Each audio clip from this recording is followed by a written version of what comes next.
Bonjour à tous, je suis ravie de vous retrouver pour cette nouvelle édition du Samedi Politique. Cette semaine encore, nous avons un lourd programme à l'heure de la guerre en Ukraine, mais aussi du conflit au Proche-Orient et de la Nouvelle-Calédonie qui s'embrase, ainsi que l'Afrique qui rejette la France. Qu'en est-il de notre diplomatie ?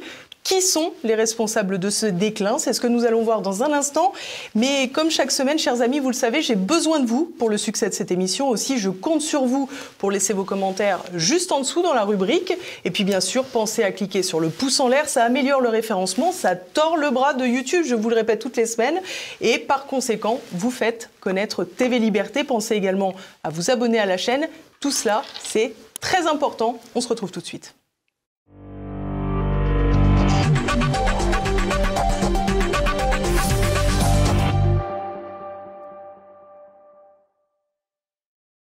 Et à mes côtés pour cette émission, le général Henri Roure. Bonjour monsieur, merci beaucoup d'être avec nous.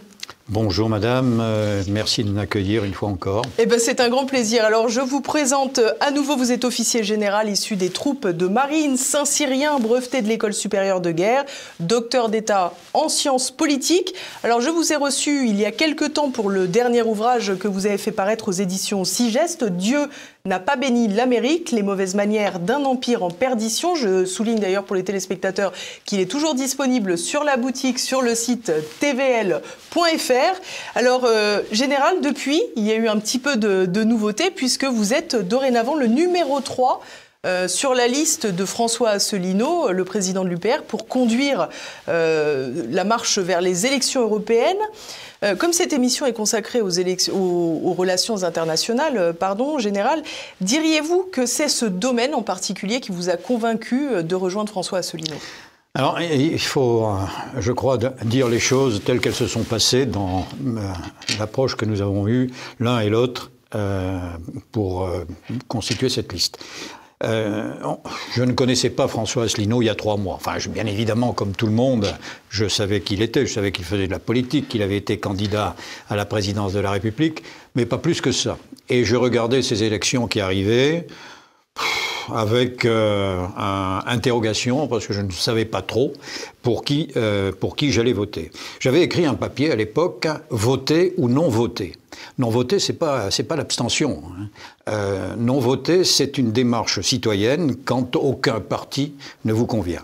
Je crois que cette abstention, qui est très importante depuis quelque temps dans les élections, manifeste un rejet de toutes ces fractions politiques qui se partagent les médias grand public, et qui toutes défendent plus ou moins ce qui est permis par la doxa.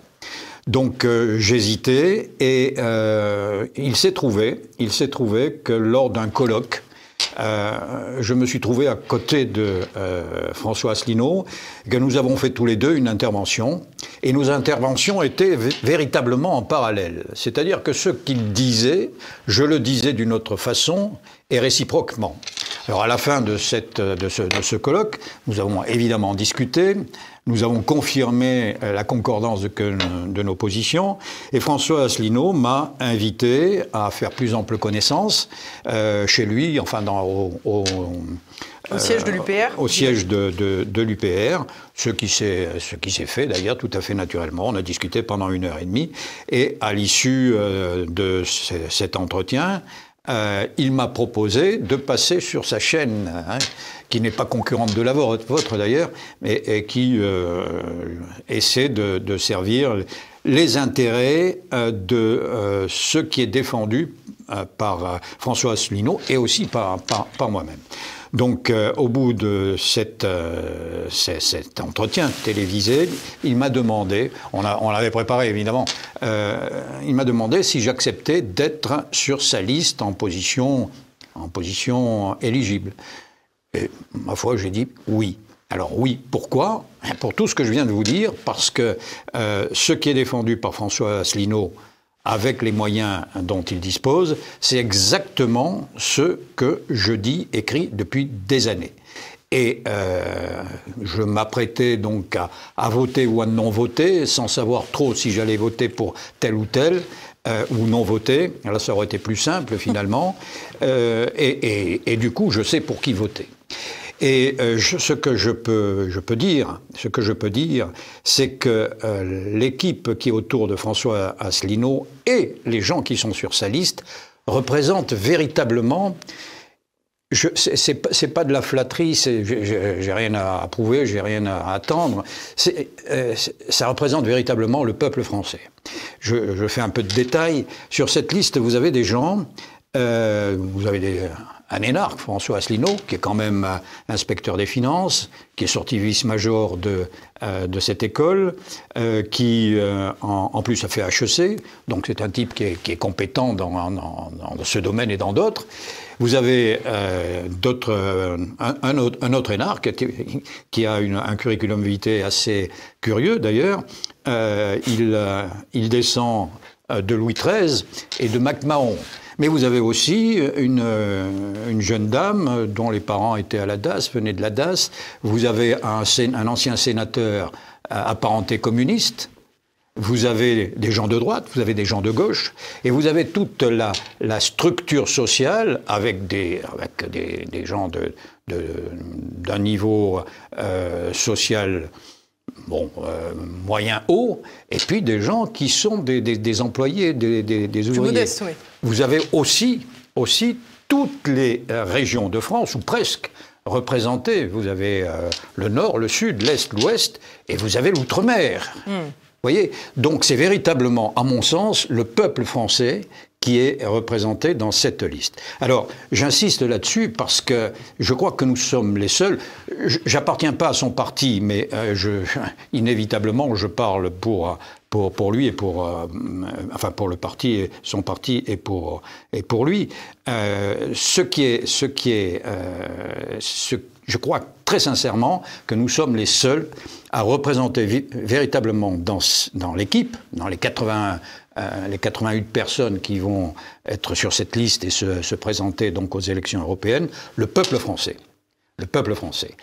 Et nous sommes les seuls, c'est là où il y a concordance entre François Asselineau et moi-même, et les autres, et nos camarades, c'est que nous sommes les seuls à dire il faut sortir de cette pieuvre européenne.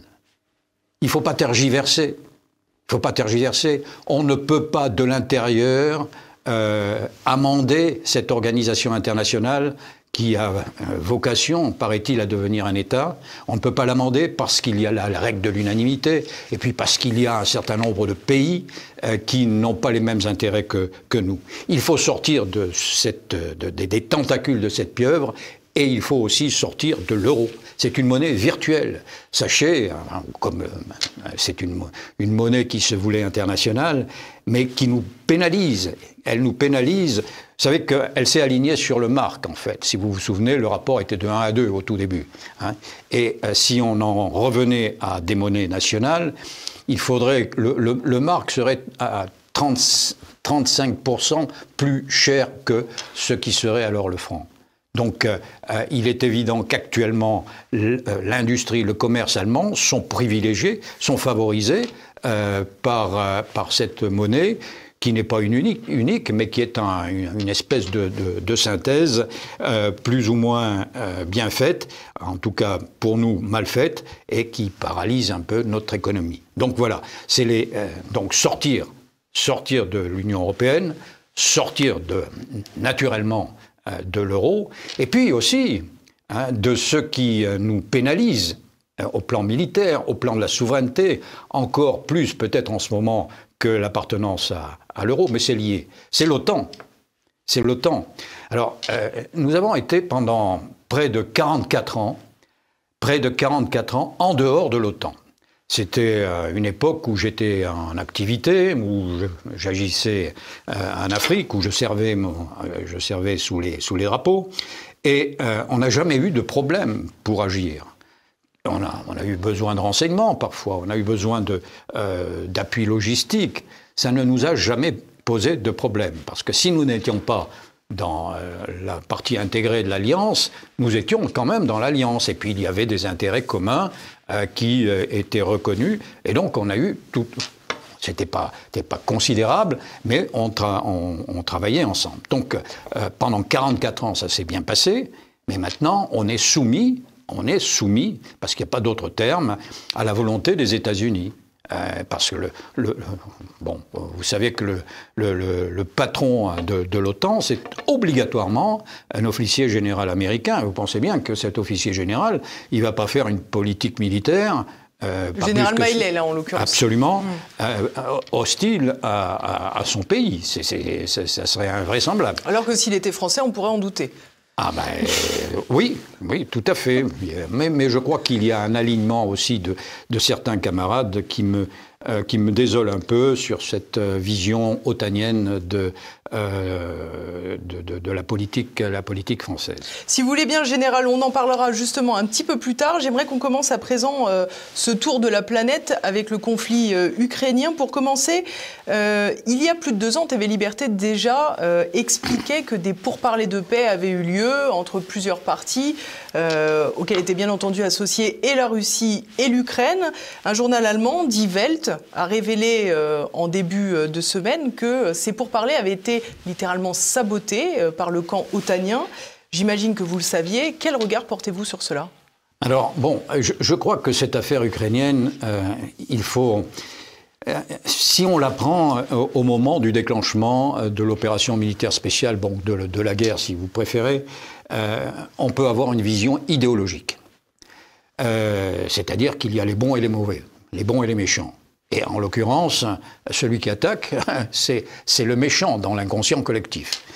Mais si vous remontez à l'origine, et là pour avoir un peu de vision objective, si vous voulez avoir la vérité, il est certain que l'Ukraine a été manipulée par les Américains.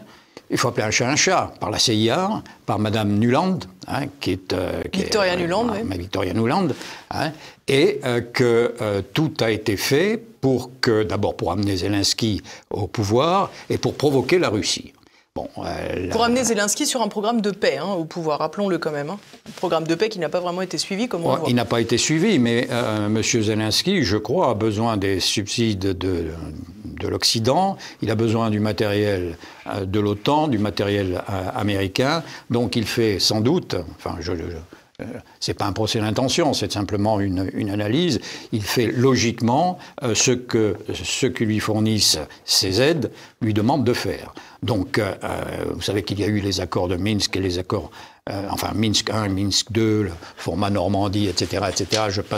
Je passe là-dessus. Donc, une tentative qui aurait repris un peu ce que vous dites, les négociations directes entre la Russie et l'Ukraine. C'était en février 22, donc 1 mois ou 2 mois après le début des hostilités. Quelques jours même. Quelques jours après le début des hostilités. Mais on a appris par la suite, et ça j'enfonce des portes ouvertes, que le but était de gagner du temps, de faire gagner du temps pour pouvoir amener du matériel, pour pouvoir alimenter cette armée ukrainienne qui était déjà en difficulté. Voilà, donc on en arrive à la situation actuelle où il faut, de toute façon, après une guerre, il faut une paix. C'est évident. Il faut donc une négociation. Mais avant la négociation, je crois qu'il faut un cessez-le-feu. Un cessez-le-feu. Et tous les gens conscients, tous les gens honnêtes ne peuvent pas demander que les hostilités s'arrêtent. Alors il faut figer la situation, bien sûr, il y a des tas de mesures à prendre, mais je ne suis pas le seul, donc des camarades du cercle de réflexion interarmée le disent aussi, il faut un cessez-le-feu. Le pape l'a dit. Le pape l'a dit. Alors, est-ce que le pape a autorité morale dans cette zone ? Possible. Possible. Mais jusqu'à présent, il n'y a pas eu grand écho de cette tentative de promouvoir un cessez-le-feu. Cessez-le-feu établi, ma foi, on négocie. Et on va négocier, et le résultat, on le sait. La Crimée qui est russe depuis 1753, je crois, pour laquelle, où nous nous sommes battus. Le Malakoff, tout ça, c'est une période où on se battait contre le tsar, avec les Britanniques, notamment. Donc la Crimée, c'est russe, indubitablement russe. D'abord, il y a 60% de la population qui est russe, 20% qui est ukrainienne russophone, puis le reste, c'est des populations diverses. Donc ça, l'Ukraine, à mon avis... la Crimée, la Crimée s'est pliée, j'allais dire. La Crimée, oui, c'est plié, on n'en parlera pas. Après, il y a ce que les Russes ont occupé, les oblasts de Lugansk et de Donetsk. Et là, vous savez aussi qu'ils ont été, pendant une période, alors que la guerre n'était pas encore ouverte, ces deux oblasts ont été bombardés par les Ukrainiens. Qui a eu 14 000 morts quand même. Donc là, c'est, à mon avis, l'objet du litige. Que va-t-il se passer? Très vraisemblablement. Plus encore, d'ailleurs, parce qu'on a vu qu'aujourd'hui, les combats occupaient d'autres oblasts, plus haut. On sait qu'aujourd'hui, les combats sont concentrés... Alors, je ne vais pas rentrer dans le détail stratégique ou tactique. J'ai des camarades qui le font très bien, apparemment. Mais ce sont des terres qui sont russophones, qui sont russes, et il faudra trouver un statut administratif qui préserve l'avenir de ces populations. Alors, il y a d'autres... actuellement, il y a une attaque sur je ne sais jamais dire s'il faut dire Kharkov ou Kharkiv. Bien sûr. Bon, alors, vos auditeurs choisiront. Choisiront, oui. Je fais pareil dans le journal télévisé. Voilà. Mais je crois que c'est pour accélérer la fin de cette guerre. L'Ukraine a perdu. Il ne faut pas non plus se voiler la face. Les troupes ukrainiennes ont du mal à incorporer des jeunes parce que les gens ne veulent pas se battre. Il y a des désertions, il y a eu des morts en quantité. Tout ça milite pour un arrêt des combats. Et l'Ukraine n'a pas les moyens de continuer à s'opposer longtemps à une force énorme que représente l'armée russe. Vous savez, au début, on a dit l'Ukraine va faire une bouchée de l'armée russe. C'était vouloir croire à ses rêves. L'armée russe n'est pas l'armée soviétique de 1990-91. Elle s'est reconstituée grâce à Poutine, d'ailleurs. Et elle est maintenant très efficace. Et elle a derrière elle une industrie d'armement qui est considérable et qui sait alimenter. Ils ont fait des efforts en logistique, ce n'était pas leur point fort à l'époque. Mais ils ont fait des efforts en logistique. Et puis maintenant, il y a un ensemble, un peu comme une BITD chez nous, qui est en train de se constituer, grâce à la nomination récente, à la place du ministre Shoigu, d'un économiste comme ministre de la Défense. Donc c'est bien une preuve qu'on est passé chez les Russes à une étape suivante, la constitution d'une armée de domination, enfin de respectabilité, j'allais dire. Ce n'est pas une armée qui va continuer, c'est pas dans la mentalité russe d'ailleurs, ça aurait pu être la mentalité russe et soviétique, russe-soviétique, mais ça ne l'est plus aujourd'hui. La population russe n'admettrait pas, d'ailleurs, je ne crois pas, enfin, l'admettrait pas. Il y a beaucoup à voir dans l'âme russe, mais ça n'est pas dans l'intention ni de Poutine, ni de ses généraux de poursuivre au-delà du nécessaire ce conflit en Ukraine.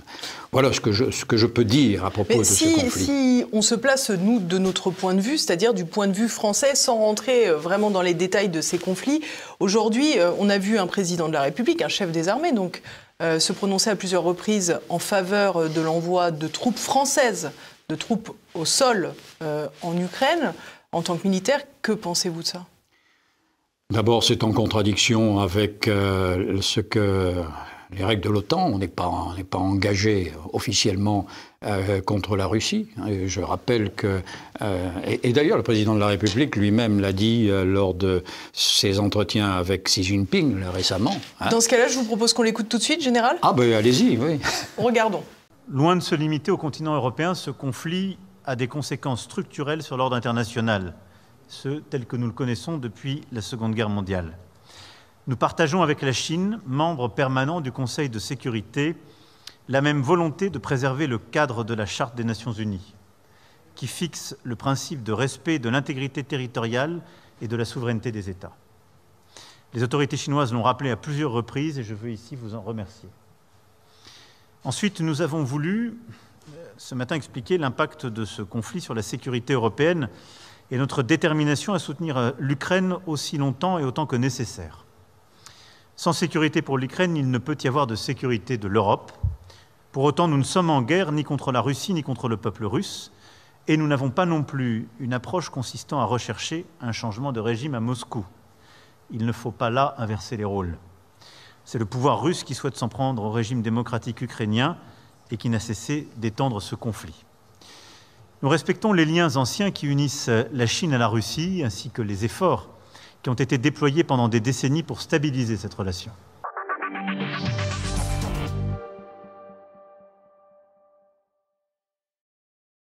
Alors, ce qui est très intéressant avec cette intervention d'Emmanuel Macron, c'est qu'elle intervient quelques semaines après un voyage de Stéphane Séjourné, l'illustre ministre des Affaires étrangères, qui s'était rendu lui-même à Pékin pour rencontrer son homologue. Et celui-ci avait tenté, je le dis bien, j'essaie de décomposer pour que les téléspectateurs se rendent bien compte, il avait tenté d'influencer la diplomatie chinoise. Là, avec Emmanuel Macron, on voit que le Quai d'Orsay s'est calmé. Oui. Bon, vous savez, je crois qu'il faut, quand on est dans la diplomatie ou quand on est dans les relations internationales, il faut savoir se mettre à la place des gens avec lesquels on veut traiter. Vous ne pouvez pas parler avec les Africains si vous n'êtes pas imprégné de l'âme africaine. Quand je vais en Afrique, ce qui m'arrive, j'essaie d'éviter de penser en européen, en français. J'essaie de penser en africain. On reviendra sur la question africaine un peu plus tard. Je reste français, mais c'est un exemple. Quand vous voulez discuter avec les Slaves, les Slaves participent à la civilisation européenne, mais ils sont malgré tout différents. C'est un ensemble. Et si vous ne vous imprégnez pas de la mentalité slave, vous ne pouvez pas comprendre et traiter les problèmes avec les Slaves. Poutine est slave. La population russe lui est fidèle. Que nos analystes occidentaux le veuillent ou non, la population russe est fidèle au chef. C'est comme ça. Et moi, je le pense. Je ne suis pas un spécialiste, mais en revanche, j'essaie d'analyser les choses et mes activités dans les relations internationales m'ont amené à ce type de réflexion. Donc, quand vous parlez avec des Chinois, il faut admettre que la Chine, alors là, pour le coup, c'est radicalement différent. La Chine n'a pas d'alliés. Elle n'a pas d'alliés. Elle travaille avec, elle soutient, mais elle se suffit à elle-même. Et c'est vrai, 1,4 milliard d'habitants, c'est énorme. Ça, ne serait-ce que comme ça, la Chine peut peser. Mais elle est prudente parce qu'elle sait très bien que si elle soutient la Russie, c'est certain, mais pas plus que nécessaire, parce qu'elle sait très bien d'abord que la Russie s'en tirera sans elle, et elle ne veut pas hypothéquer l'avenir. Il faut savoir que on a rédigé avec quelques camarades une étude de l'Ukraine à Taïwan. Quelle position pour la France? Et on s'aperçoit que les Américains, les États-Unis, leur objectif véritable, c'est pas tellement l'Ukraine, c'est plier l'Ukraine, mais c'est Taïwan. C'est là qu'ils vont être confrontés à la réalité, parce que c'est le Pacifique. C'est le Pacifique et tous les intérêts qu'ils peuvent avoir en Asie et sur la côte orientale, sur la côte occidentale des États-Unis. Donc leur intérêt, c'est là-bas. C'est là-bas. Donc que le président Macron ait fait ce qui est quand même malgré tout une sorte de marche arrière, c'est légitime. Alors, on ne peut pas envoyer, pour revenir à votre question initiale, ça serait considéré comme de la co-belligérance d'envoyer des militaires sur le terrain, sur un théâtre d'opération. Bien sûr. Que vous soyez devant ou derrière, vous êtes sur un théâtre d'opération. Donc, ça serait de la co-belligérance. Et l'Ukraine ne fait pas partie de l'OTAN, que je sache. Donc nous n'avons aucune raison particulière de mettre en œuvre l'article 5 de la charte qui nous obligerait à intervenir auprès de l'armée ukrainienne. Je n'y crois pas. Par ailleurs, nous ne sommes pas seuls. Nous ne sommes pas seuls. Il y a 27 pays avec nous de l'Union européenne. Il y a une trentaine de pays qui sont membres de l'Alliance.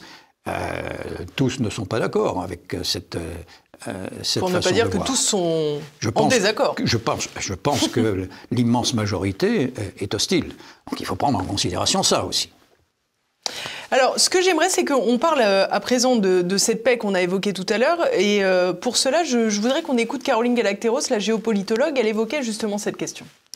Le peuple ukrainien commence à comprendre le caractère inutile, en fait, de son sacrifice et du sacrifice de sa jeunesse. Et donc, on craint, bien sûr, un renversement de Zelensky, des manifestations, etc., etc.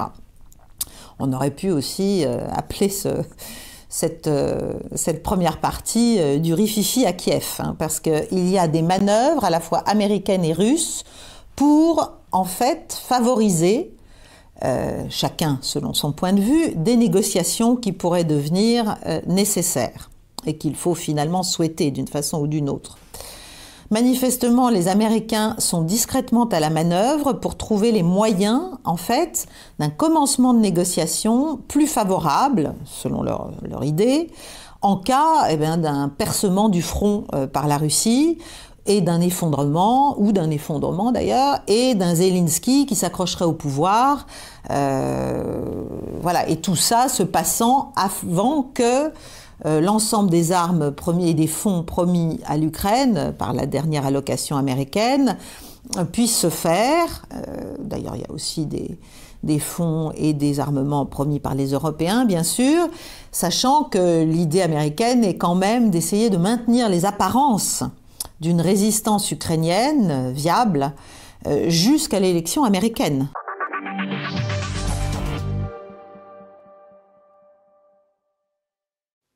Alors, ce qui est quand même très intéressant, en général, c'est que tout à l'heure, vous m'avez expliqué que l'Ukraine avait été victime d'une manipulation américaine.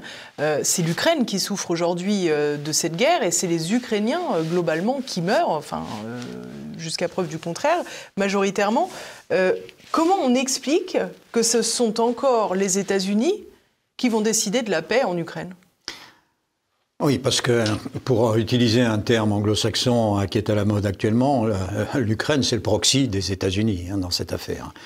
Et c'est un affrontement entre la Russie, considérée comme héritière de l'URSS par les Américains, par les États-Uniens, et les États-Unis, qui veulent maintenir ou sauvegarder leur domination sur le monde. Elle est bien mise à mal, cette domination. Enfin, ça, c'est un autre thème.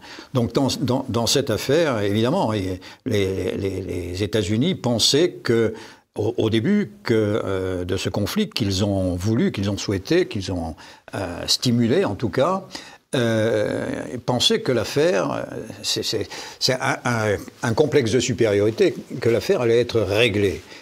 Vous savez, on apprend aux jeunes militaires français, aux jeunes officiers, de ne jamais sous-estimer l'adversaire. Jamais, jamais. Ça, c'est une condition élémentaire de la réflexion opérationnelle. Il faut respecter l'adversaire. Là aussi, je parlais de la connaissance des peuples, la connaissance des civilisations. Je crois que les États-Unis ont fait une erreur d'appréciation. Ils en ont fait beaucoup depuis 1945, mais là en particulier. Alors ça sera un demi-succès ou un demi-échec pour eux, j'y reviendrai. Ils ont lancé cette affaire, mais ils ont très vite vu que malgré l'armement que l'on pouvait fournir à l'Ukraine, ça ne déboucherait sur rien. Et qui plus est, ça vous le savez, les arsenaux des pays occidentaux sont en voie d'extinction. D'épuisement. Il y a d'épuisement, il n'y a plus rien. On n'était pas dans une économie de guerre. On a beau accélérer la production des Césars, ça ne changera rien à la faire. Il n'y en aura pas assez, pas plus qu'il y aura suffisamment de chars si les chars sont nécessaires. Donc il y a eu un mécompte et puis une mauvaise appréciation. Et aujourd'hui, je pense que les États-Unis sont en train de se retirer. Et les Européens feraient bien d'imaginer aussi un retrait de l'Ukraine. Ce qui veut dire que le cessez-le-feu auquel je faisais allusion tout à l'heure est indispensable dans des délais extrêmement brefs, et puis des négociations. Alors, je pense que les États-Unis et la Russie discutent. Curieusement, d'ailleurs, j'avais lu quelque part que des discussions continuaient sur la réduction de l'armement nucléaire. Bon, là, on peut aussi discuter. Je crois que ça s'est fait entre les deux belligérants très rapidement au début du conflit. Il faut maintenant négocier. Je disais tout à l'heure, toute guerre se termine par des négociations. Il est temps d'y aller. Encore faut-il qu'elle se termine. Oui, mais elle se termine. Je l'ai évoqué. Cette armée ukrainienne, elle n'est pas exsangue, mais elle est sérieusement affaiblie. Et les Russes le savent. Ils ont, je ne vais pas rentrer dans le détail, mais ils ont construit des fortifications et protégés par ces fortifications, ils ont attendu les assauts de ces malheureux Ukrainiens qui se sont fait hacher menu. Hein. Bon, ils n'ont plus les Ukrainiens n'ont plus les moyens, ni peut-être la volonté de continuer ce conflit. Alors se pose la question de Kharkov. Pourquoi? Tout simplement, là aussi, Kharkiv, c'est la deuxième ville d'Ukraine, et c'est un peu la manœuvre de Kiev. Au début du conflit, les Russes ont fait mine de vouloir faire tomber Kiev. Je ne sais pas si vous vous en souvenez. Alors, tout le monde n'est pas d'accord. Certains pensent qu'ils voulaient vraiment aller à Kiev. Alors ça, je ne pense pas. Enfin bon, c'est mon opinion. Hein, et toutes les opinions sont respectables à partir du moment où elles sont démontrées. Elles ne se transforment pas en idéologie. Je pense que les Russes avaient besoin, parce qu'ils n'étaient pas encore totalement préparés, ils n'avaient pas suffisamment de troupes sur la zone du Donbass. Je pense qu'ils avaient besoin d'alléger la pression ukrainienne sur la région du Donbass, ce qui a été le cas, en menaçant Kiev. Évidemment, la capitale, si la capitale devait tomber, ça aurait été pour l'Ukraine la fin. Donc ça s'est produit ainsi. Et Kiev, je fais une parenthèse, le combat dans une capitale, dans une localité, c'est épuisant, c'est consommateur de personnel, et ça, ni les Russes ni les Ukrainiens ne pouvaient se le permettre. Je rappelle simplement que la Russie est en déclin démographique, comme nous, comme d'autres.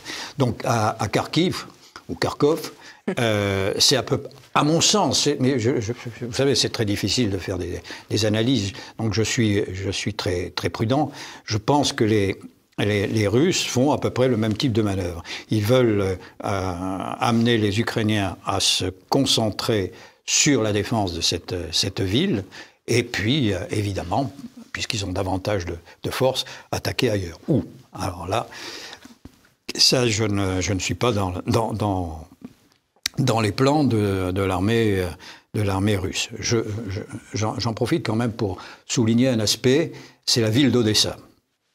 La ville d'Odessa qui est le seul débouché sur la mer de l'Ukraine. Donc là, je pense, ou bien Odessa tombe à un moment ou à un autre, ou bien Odessa fera partie des négociations. Voilà, c'est ce que je peux dire sur ce thème. Alors sur ce thème, évidemment, on vous reprochera, du moins d'aucuns vous reprocheront, et quelqu'un en particulier que je vais vous faire écouter dans un instant, vous reprocherait d'être pro-russe. Dans ce cadre, je vous propose d'écouter tout de suite Guillaume Ancel, qui est donc également Saint-Cyrien.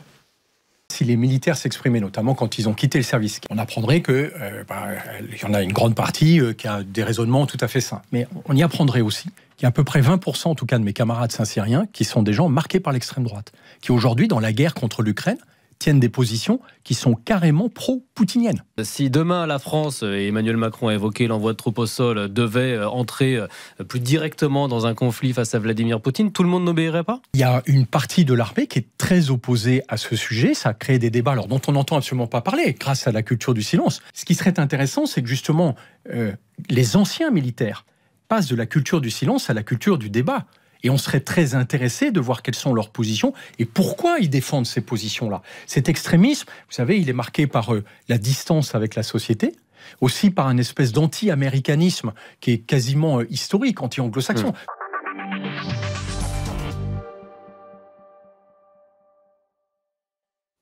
Bon, je vous ai vu froncer les sourcils à plusieurs reprises pendant ce magnéto, comme on dit. Oui, mais vous pouvez le lire. Oui, je crois que là, on est typiquement dans l'idéologie. C'est pas une analyse militaire que fait Guillaume Ancel. C'est une analyse idéologique. Il accuse un certain nombre de ses camarades de parti pris politique. Ce n'est absolument pas le cas, hein. C'est simplement un constat. Et puis derrière ce constat, il y a quand même l'engagement de notre pays dans un dispositif qui n'est pas propice à son avenir. Donc, extrême droite, je veux bien, mais alors à ce moment-là, il y a tous les pro-américains de l'armée française, hein, ceux qui ont servi dans l'OTAN notamment. Et puis, je ne sais pas combien ils représentent, qui ne sont pas obligatoirement, d'ailleurs, du côté des États-Unis dans cette affaire. Non, là, je ne veux pas m'engager dans un débat parce que c'est outrancier et ça ne représente pas, à mon avis, la réalité. Ça, c'est de la politique politicienne. Non, ça ne m'inspire pas, si vous voulez. Bon, je vous propose maintenant de regarder un autre camarade, c'est le général Michel Yakovlev, qui était donc l'ancien patron, je crois, vice-chef d'état-major de SHAPE de l'OTAN. Ces bombardements de l'OTAN à Belgrade, donc, et c'était une erreur selon vous ? Commencer une guerre, pour ça, oui. C'est une erreur. C'est le résultat d'une manipulation de quelques personnes qui en voulaient à titre personnel à Milosevic. Vous me disiez les Américains. Qui ? Oui. Qui chez les Américains ? Bon, Clark, Madeleine Albright. Il y a eu un complot pour punir Milosevic et il se trouve que ça s'est joué au Kosovo. Alors attention, ce que je dis n'est pas la ligne du parti à l'OTAN, c'est pas non plus la ligne du parti au Quai d'Orsay et je ne suis pas complotiste. J'ai des preuves de ce que je dis. C'est un peu long à raconter, mais c'était vraiment une guerre dont on n'avait pas besoin. Et le grand enseignement, c'est que commencer une guerre dont on n'a pas besoin, résultat, on le paye 20 ans après. Il n'y avait pas de résolution du Conseil de sécurité des Nations Unies. La France et l'Allemagne se sont fait piéger par la machinerie OTAN pour accepter de faire cette guerre. Mais après ça, la ligne du parti en France a été très dure, hein. Dans toutes les opérations de l'OTAN après, ça a été de dire nous n'irons nulle part en gestion de crise sans un mandat de l'ONU.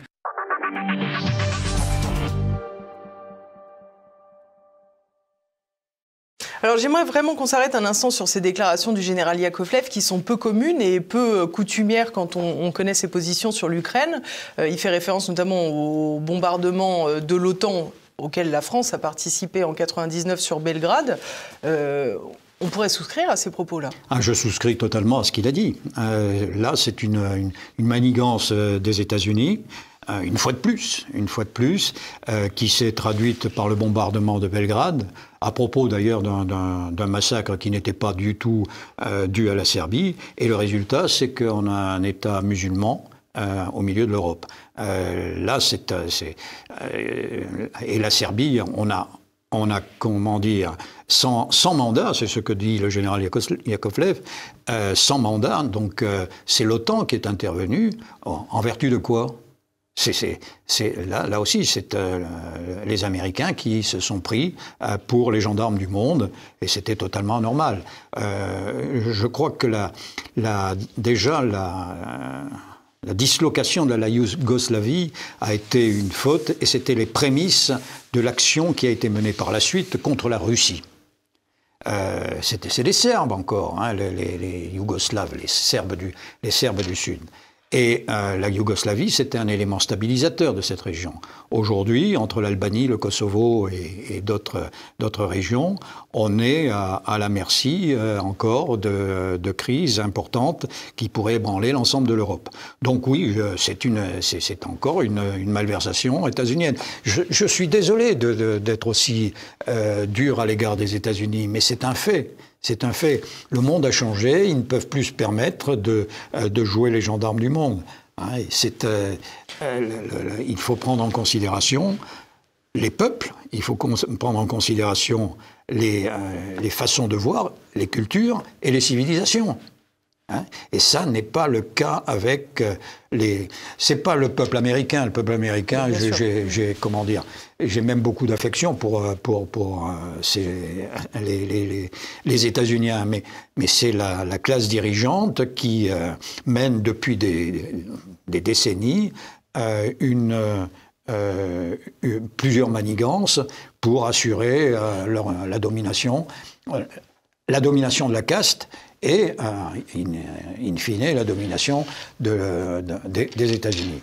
Donc, oui, l'affaire du Kosovo, enfin l'affaire du bombardement de la Serbie, de Belgrade, c'est une faute. C'est une faute. Quand vous dites les États-Unis luttent pour conserver leur hégémonie, est-ce que finalement le problème ne vient pas plutôt de ces pays européens, à commencer par la France, qui ne veulent pas lutter, j'allais dire, contre ces volontés et ces velléités hégémoniques de Washington? Alors, tout à l'heure, je vous disais, enfin, il y a quelques instants, je vous disais que nous avions été hors de l'OTAN pendant 44 ans et que tout s'était bien passé. Je pense que ça nous permettait d'avoir notre façon de faire, notre vision des choses autonome, et nous avions cette capacité qui était reconnue à la France de modérer, de regarder les choses avec attention et de proposer dans les crises des solutions. Et elle avait un rôle diplomatique majeur, un rôle militaire aussi important. Et le ralliement de la France dans l'OTAN, c'est M. Sarkozy qui nous a réimpliqués dans cette organisation militaire. Cette réimplication a largement hypothéquer notre souveraineté militaire. Alors, souveraineté, c'est un mot qui est peut-être mal perçu, mais la souveraineté, c'est ce qui est nécessaire à un peuple pour s'exprimer, pour vivre selon ses habitudes, ses usages, ses lois, et en conformité avec son histoire. Et là, je reviens sur mes propos précédents à propos de l'Union européenne. Nous ne sommes pas souverains, donc nous ne sommes pas dans la continuité de 1500 ans d'histoire. C'est aussi clair que ça, aussi bien au plan militaire avec l'OTAN qu'au plan politique avec l'Union européenne. Alors, à présent, Général, on a parlé de l'Ukraine, de l'Europe. J'aimerais qu'on fasse très rapidement un petit détour du côté de la politique arabe qui faisait un exemple, figure d'exemple du côté de Paris. Aujourd'hui, on a vu depuis le 7 octobre dernier l'attaque terroriste du Hamas sur Israël, une résurgence de ce conflit, puisque Israël a affiché comme objectif l'éradication du Hamas au milieu des dommages collatéraux très importants, à savoir le peuple palestinien de la bande de Gaza, dont la majeure partie sont des femmes et des enfants. Aujourd'hui, la voix de la France sur cette question, elle est inexistante. Et pour cause, pour toutes les raisons que je viens d'évoquer, elle est inexistante. En plus, je crois que le pouvoir actuel méprise la diplomatie française. Vous savez, on a 163 ambassades dans le monde, donc on a le plus grand réseau, diplomatique, et on pourrait très bien avoir en parole, en action, j'allais dire par omission, mais elle a une position dans toutes les affaires qui agitent le monde. On avait des gens compétents, on a toujours des gens compétents. Mais la dislocation du corps diplomatique c'est très symbolique de la volonté de ne plus avoir de diplomatie indépendante. C'est transféré à cet État virtuel qu'est l'Europe actuellement, et qui a vocation, pour certains, à devenir un État réel, transférer les relations internationales. Ce qui veut dire que nous n'aurions plus de siège au Conseil de sécurité, que nous n'aurions plus d'ambassade dans le monde, et un certain nombre de choses. Je mets ça en parallèle aussi avec la dislocation du corps préfectoral. Le corps préfectoral, c'est l'administration de l'État, c'est l'État jacobin. Si vous n'avez plus ce corps très compétent comme le corps diplomatique, il est certain qu'on peut faire à peu près ce que l'on veut. Il n'y aura plus cette organisation territoriale qui sera alors changée par une organisation voulue par l'État virtuel pour l'instant, et État réel futur, qu'à Dieu ne plaise, que serait l'Union européenne. Donc pour en revenir à votre question s'agissant du Proche et du Moyen-Orient, nous n'avons plus de politique. On a eu longtemps une politique arabe. Ça a daté de l'époque gaullienne. Et là, non, on constate qu'il y a eu un massacre le 7 octobre, et on s'en tient aux faits. Là aussi, je crois qu'il faut remonter c'est un peu mon leitmotiv. Il faut remonter aux origines pour se faire une opinion. C'est évidemment scandaleux de ce massacre. Vous savez, on a affaire à un peuple qui se veut le premier peuple élu, le deuxième étant le peuple américain, les WASP. Donc, peuple élu, si on se réfère à la Bible, c'est œil pour œil, dent pour dent. C'est la loi de Moïse. Là, on est loin de un œil pour un œil. C'est un véritable massacre. Alors pourquoi ? Eh bien, je crois qu'il y a là... On est finalement face à deux massacres avec une solution diplomatique extrêmement compliquée. Alors oui, c'est extrêmement compliqué parce que il y a, même chez les Palestiniens, il y a des divergences. Vous vous souvenez de l'OLP, à l'époque vous aviez Georges Habash, qui était un laïc extrémiste, et vous aviez donc le FPLP, et vous aviez le Fatah de Yasser Arafat. C'était des gens qui parlaient et qui étaient ouverts. Yasser Arafat, par exemple, allait à la messe de minuit à Bethléem. Vous imaginez le chef du Hamas aller à la messe de minuit? Ça m'étonnerait. On a affaire de ce côté-là maintenant à des extrémistes islamiques. Et ça pose un véritable problème, parce qu'on n'est plus dans les conditions de la négociation telles qu'on pouvait l'imaginer. On a favorisé l'arrivée aussi de ces dirigeants islamisés. Oui, tout à fait. Et ça, c'est une faute. Évidemment, c'est une faute. Alors, il faut reprendre les choses à la base. Il est indispensable d'avoir un État palestinien. Je crois qu'il y a 138 pays qui ont voté pour la création d'un État palestinien. Il faut faire en sorte que cet État existe véritablement, et qu'il y ait une concertation entre les Israéliens et entre les Palestiniens, une véritable concertation. Or là, ce n'est pas ce qui se passe. Ce n'est pas ce qui se passe. Il y a l'armée israélienne ne se comporte pas au mieux, on le sait bien, dans la bande de Gaza, et elle radicalise, elle provoque ce qu'elle a fait, ce qui se déroule actuellement. C'était peut-être d'ailleurs volontaire de la part du Hamas, une radicalisation de l'islam, enfin de la communauté, de l'Oumma, contre Israël. Et c'est pas bon. Évidemment, ça n'est pas bon.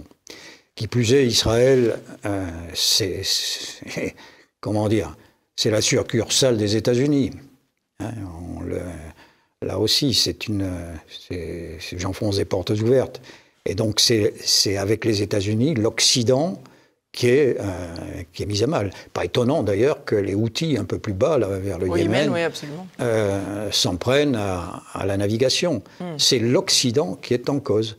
Et il est en cause parce que Israël a eu une réaction disproportionnée, à mon avis. Je voudrais poursuivre à présent notre tour de la planète avec le continent africain, dont vous avez déjà rapidement parlé tout à l'heure. Naguère, la France avait une présence en Afrique, contestée peut-être, contestable sans doute. Il n'en reste pas moins qu'il y avait une réelle amitié, des liens puissants entre la France et le continent africain. Les soldats français ont été déployés, notamment pour l'opération Barkhane, la dernière, pour des opérations antiterroristes. 60 soldats français ont perdu la vie dans ces opérations, il est toujours bon de le rappeler. Il n'en reste pas moins que la France a été chassée de ses territoires par les différents pays concernés. Depuis 2019, les coups d'État s'enchaînent. Je pourrais citer le Mali, le Soudan, le Niger, le Gabon, le Burkina Faso et d'autres encore. Pour vous, quelles sont les erreurs commises par Paris pour en arriver là ? Je reviens à ce que je disais, vous savez, on avait des africanistes avant, des gens qui connaissaient l'Afrique, qui aimaient ce continent, qui aimaient les Africains, et très modestement, je crois en faire partie de ces gens, avec de nombreux camarades. L'Afrique a besoin d'être aimée et respectée. On n'en voit pas, par exemple, je suis désolé de le dire, un ambassadeur de la cause LGBT au Cameroun. Comment dire, c'est choquant pour un Africain. C'est choquant. Alors, ce que je dis peut choquer, mais si vous vous mettez à la place des Africains, c'est scandaleux. C'est comme ça. Donc, je reviens à ce que je vous disais. Les Slaves, on les regarde en faisant en sorte de connaître l'esprit slave. Les Chinois, il faut vraiment connaître la mentalité chinoise. Et en Afrique, c'est pareil. En Afrique, c'est pareil. On avait des gens qui connaissaient la mentalité africaine, qui respectaient ces pays-là. Quand vous êtes à Rome, vous vivez comme les Romains. C'est pas moi qui l'invente, ça. C'est Saint-Augustin. Ça remonte à quelques siècles. Hein. Eh bien, en Afrique, c'est pareil. Et là, il y a eu la suffisance de certains autour des gouvernements français qui ont voulu regarder l'Afrique à l'aune de l'Europe. Alors, bon, il y a autre chose aussi. Vous vous souvenez du discours de La Baule du président Mitterrand, qui pourtant connaissait bien l'Afrique. Et qui avait été ministre de la France d'Outre-mer, d'ailleurs, à un moment. Mais le discours de La Baule, qui a quasiment imposé la démocratie aux pays africains francophones, ça a été mal perçu. Ils ont fait ce qu'ils ont pu pour encore respecter ce que disait la France, mais ça n'était pas en conformité avec la mentalité africaine. L'Afrique, c'est le chef. C'est le chef, la communauté, les villages, l'ethnie, etc., etc. Et dans le parti unique, là aussi, je vais m'attirer les foudres de quelques-uns. Le parti unique était beaucoup plus démocratique que les systèmes actuels. Bernard Lugan parle d'ethno-mathématiques. C'est-à-dire que c'est l'ethnie la plus... Parce qu'on vit selon les ethnies en Afrique. C'est ça la connaissance aussi du... Soit dit en passant, ça fait aussi le lien avec ce que vous écriviez dans cet ouvrage sur cette propension des Américains, et là on ne parle pas des Américains, à faire du redécoupage géographique. Les dessins de frontières sur le continent africain n'ont souvent rien à voir avec les différentes ethnies et ont provoqué des guerres d'ailleurs. Oui.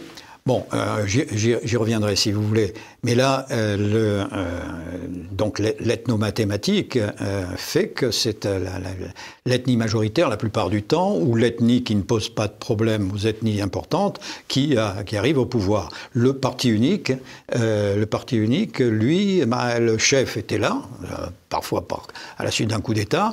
Mais il avait la sagesse, en général, de répartir les pouvoirs locaux, les différents ministères, etc., entre les différentes ethnies. Il y en a un qui était très fort pour ça, c'était Omar Bongo, El Hadj Omar Bongo. Il a carrément donné Port-Gentil à telle ethnie, Libreville au Fang, etc., etc. Donc, et c'était la paix sociale et tout le monde était d'accord. Là, avec cette volonté d'appliquer la démocratie, on a perturbé l'Afrique. Et puis, les choses évoluant, la France étant devenue, ayant subi toutes ces dérives venues d'outre-Atlantique, et puis a fait un certain nombre d'erreurs. Et puis, il y a aussi cette volonté européiste qui a fait que c'est du toute Europe. Et l'Afrique, on l'a laissé tomber. Vous savez, c'était pas négligeable d'avoir une cellule Afrique. C'était justement prendre en considération... Les Africains n'ont jamais rejeté ça. Quand il y avait un ministère de la coopération, non plus. Hein, c'était la coopération réciproque. Les Africains n'ont jamais rejeté le fait qu'il y ait des gens qui traitent avec eux en France et qui les connaissent. Là, on a on n'a plus de spécialistes. Or, le continent africain nécessite des spécialistes. Alors, évidemment, la France se replie. Le franc CFA, certains veulent le quitter. On est obligé. Enfin, on diminue notre présence militaire dans les quelques bases que nous avons. À mon avis, ce sont des fautes. Ce sont des fautes parce que les Africains ont toujours besoin de nous.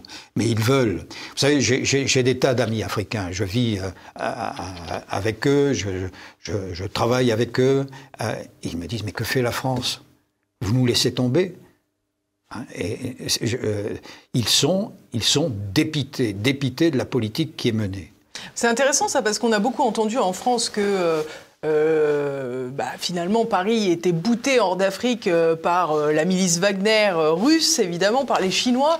Mais est-ce que c'est tout simplement que la nature a horreur du vide et qu'il fallait bien combler... Absolument. Je vais vous dire une chose. Dans le monde occidental, il y a quelques puissances qui comptent. Il y a les États-Unis, le Royaume-Uni, qui est sorti, mais qui est très proche, qui est sorti de l'Europe, mais qui est très proche des États-Unis, et l'Allemagne et la France. Dans cet ensemble, la plus fragile de ces puissances, c'est la France. La France, pourquoi? Parce que justement, elle milite pour sa propre disparition. Enfin, les gens qui sont au pouvoir ou qui partagent cette idéologie militent pour sa disparition. Au sein de cette Europe que Mario Draghi appelle de tous ses voeux, et que le président actuel aussi appelle de tous ses voeux. Et ça, évidemment, la France est fragilisée. Elle est fragilisée donc par ses obsessions externes, l'UE et l'OTAN, et elle est fragilisée par ses obsessions internes, la laïcité, le vivre ensemble, etc. etc. Du coup, il ne faut pas s'étonner que vous ayez des manifestations violentes dans les banlieues, extrêmement violentes. Il y a quelques dizaines d'années, ça n'aurait pas été permis, ça. Il ne faut pas s'étonner que les Africains nous tournent le dos, et il ne faut pas s'étonner non plus qu'en Nouvelle-Calédonie, aujourd'hui, vous ayez des problèmes avec une jeunesse minoritaire, certes, mais extrêmement agitée. Et les puissances étrangères qui, comme vous disiez, la nature a horreur du vide, en profitent. En Afrique, vous avez les Russes qui ont aidé à nous mettre dehors du Mali et du Niger. Et puis, vous avez les Chinois qui sont très présents. Je pourrais vous expliquer la façon de faire des Chinois. Et en Nouvelle-Calédonie, par exemple, le FLNKS est soutenu par les Chinois. Comme vous avez en Polynésie, vous avez un consulat chinois.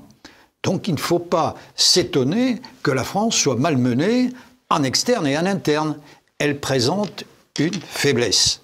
Une faiblesse. Elle n'est plus la France. La France, c'est une dimension spéciale, une dimension mondiale. Et là, aujourd'hui, elle fait tout pour paraître faible, le maillon faible. Voilà. Sur la Nouvelle-Calédonie, c'est aussi ce que vous appliquez. Pour vous, il n'y a pas de lien avec les récentes réformes constitutionnelles qui sont passées au Parlement? Ça, c'est le facteur déclenchant, si vous voulez. C'est le facteur déclenchant. Mais si ça n'avait pas été ça, ça aurait autre chose. Parce que pour que les téléspectateurs comprennent bien, ça consiste à transformer le corps électoral, à donner le droit de vote à des personnes qui, à l'heure actuelle, ne l'ont pas, essentiellement des non-natifs de la Nouvelle-Calédonie. Et les Kanakis ont peur de se voir moins représentatifs dans les scrutins locaux. Oui, alors ça c'est le facteur déclenchant. D'ailleurs c'est une aberration que le corps électoral, si je change de département, si je vais, je sais pas, des Bouches-du-Rhône au Finistère, je m'inscris sur les listes électorales et ça se fait immédiatement. Je peux voter dans le Finistère. Mais là, vous vous rendez compte, il y a des Français qui sont exclus des élections. C'est quand même extraordinaire. Alors c'est le résultat d'un processus de négociation, mais bon, si on regarde ça avec un peu d'éloignement, juridiquement c'est très étonnant, quoi.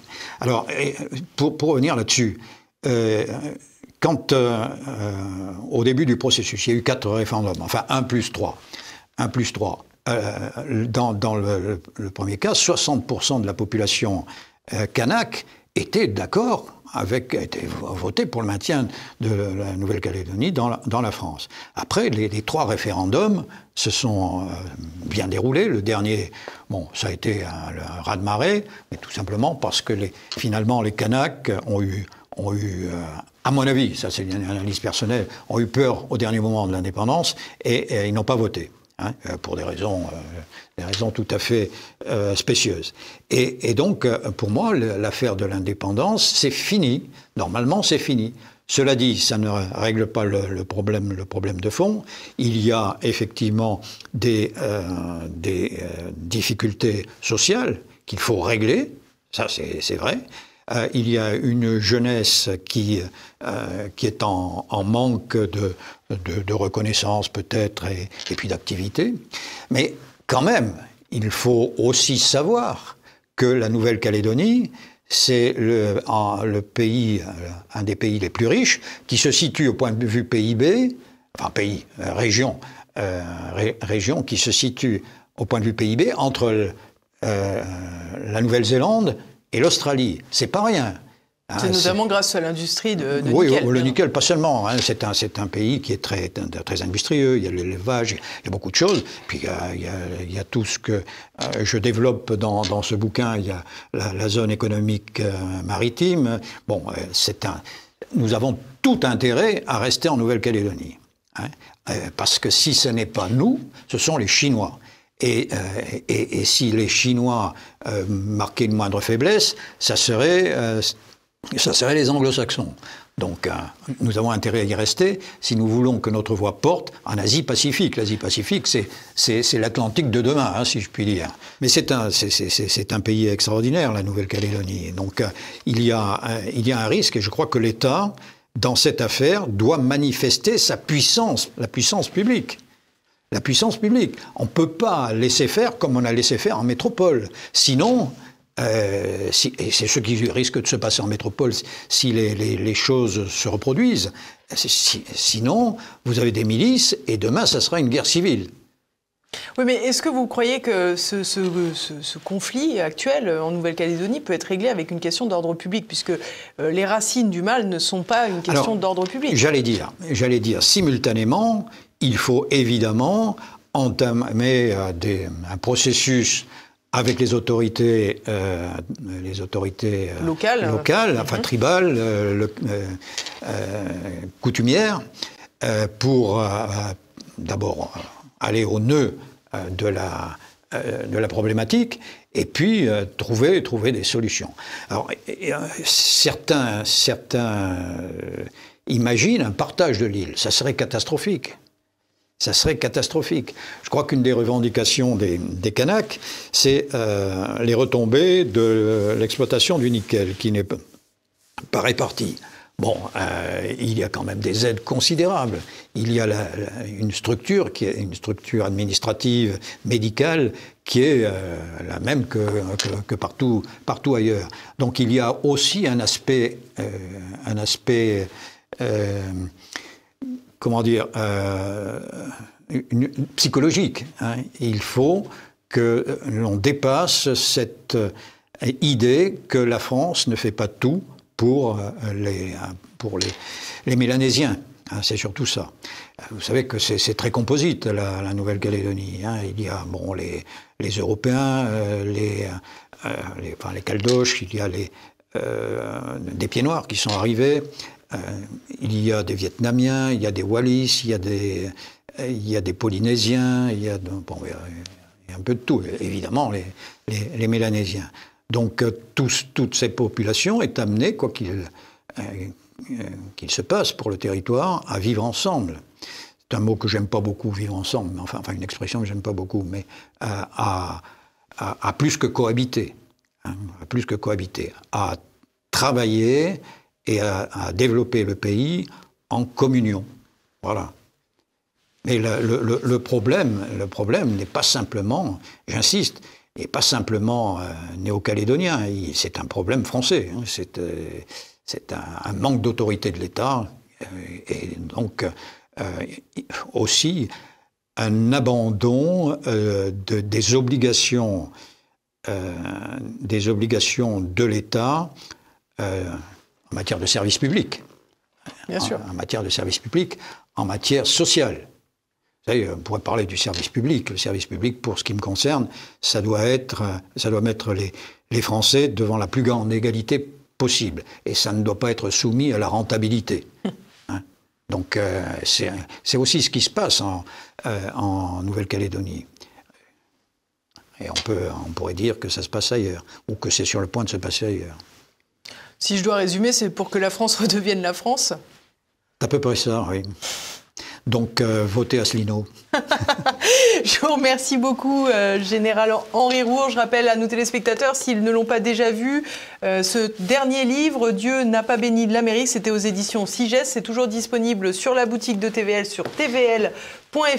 Cette émission est terminée. J'espère qu'elle vous a plu. J'espère que vous allez me le dire dans les commentaires, comme toutes les semaines. J'espère que vous avez également pris une petite seconde pour cliquer sur ce fameux pouce en l'air qui propulse ces émissions sur YouTube.